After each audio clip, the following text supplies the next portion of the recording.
Traveling for work sounds cool, but most people are just surviving the trip, hunched over a tiny hotel desk, hunting for the one power outlet that actually works, and relogging into Wi-Fi every time the signal drops mid-call. I've been one bag traveling with a remote work setup for over a decade, and I've tested a lot of travel gear to get this right. So in today's video, I'm going to show you the best travel work setup that doesn't actually suck to use. Everything has to pass 4 strict tests: functional, comfortable, efficient, and lightweight. If a piece of gear fails even one, we cut it. No exceptions. The best part, this entire setup fits into a standard day pack and takes about 60 seconds to deploy once you reach your room. Now, the centerpiece of this setup is your laptop. Whether you're taking calls from a hotel, cranking through emails on a layover, or running your business from a coffee shop, you've probably got some kind of machine coming with you. I built my setup around this 14-inch MacBook Pro.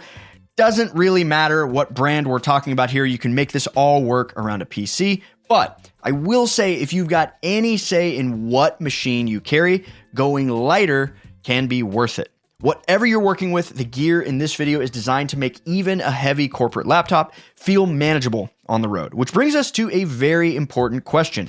Where does this thing live when you're traveling? Generally speaking, when you're traveling with a laptop, you want a bag that has an easy access laptop pocket. I highly recommend this be a dedicated compartment with a false bottom. That's just a fancy way of saying there's an air gap between your laptop and the bottom of the bag. So if you drop the bag or set it down hard, your laptop isn't what's taking a direct hit. Now, how you actually carry this gear depends on your personal travel style, but I usually see 3 main strategies. If you're a one-bag traveler like me, who prefers to stick with a full-size travel backpack, there's a few solid options. Lately, I'm rocking the Air Travel Pack 4, which I've shown in plenty of other videos. It's one of the best full-size travel backpacks on the market, and it checks a lot of boxes for me. Other bags like the Packed 1 and the Firo Levo both have independent laptop sections with very good laptop protection.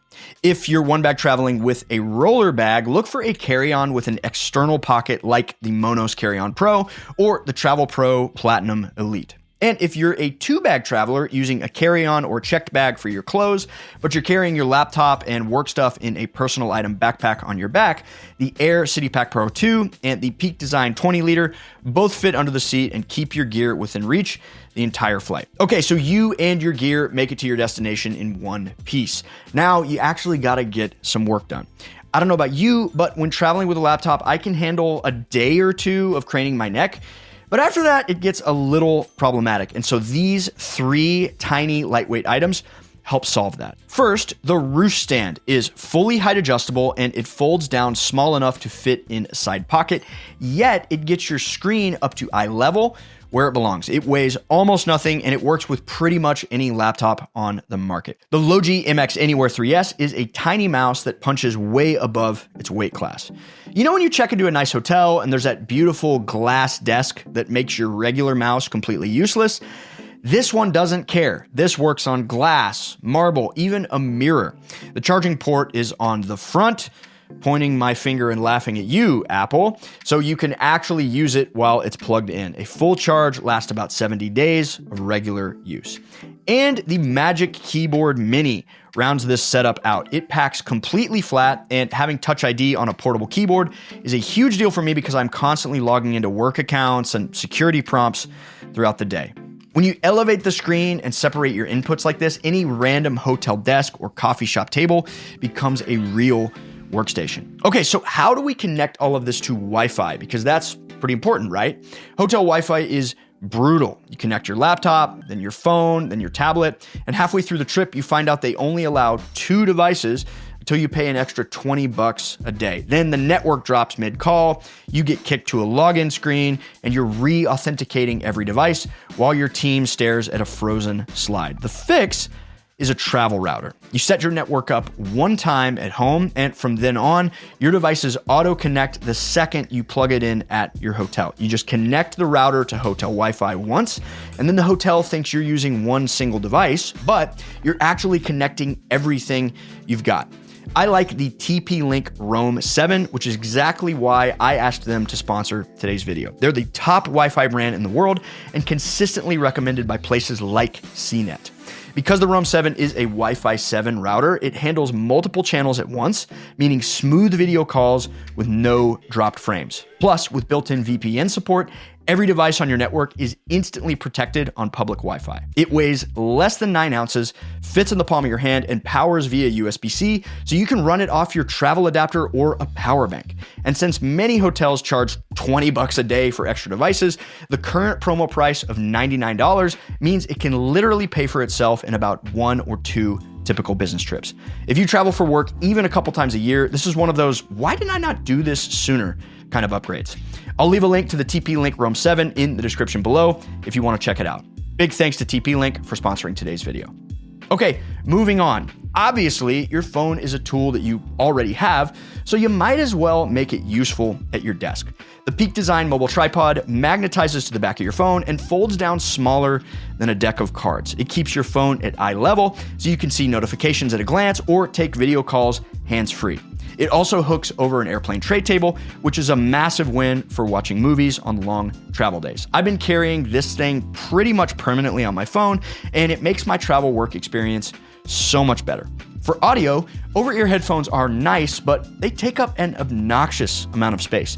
AirPods Pro can handle the vast majority of your needs for calls or things like that, but if you demand the absolute best sound quality, high-quality in-ear monitors will give you better audio than most bulky headphones while taking up a fraction of the space. Either way, choosing in-ear over bulky headsets is an easy way to save space. Now, all this stuff I've told you about so far, how are you going to keep it charged?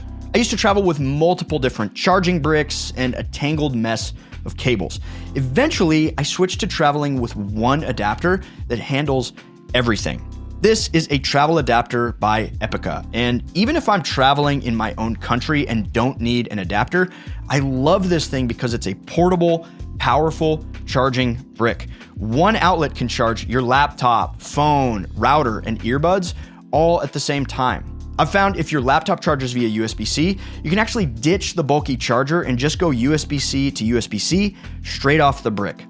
This 65-watt adapter has been working for me, but look into what wattage you will need for your device. Now, the cables matter too. Not all USB-C cords are created equal.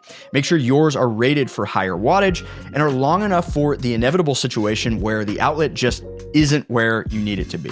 A 3-foot-long cable is just too risky in my book, so I carry a couple 6-footers or even 10-footers. And this wouldn't be a travel tech video without stating the obvious. All of this gear, the router, cables, mouse, adapters, need a dedicated home so it doesn't end up as a tangled mess at the bottom of your bag. Most tech pouches on the market are just way too big and bulky in my opinion. They take up a lot of space in your bag. They're kind of awkwardly shaped, so a lot of times they don't fit into this top pocket on your bag the way you might want them to. I'm a big fan of slim tech pouches, so they fit this area here, and my personal favorite is the Air Slim Pouch 2. I love that obviously it fits where you want it, but also that it's self-standing. It becomes a nice little desk caddy.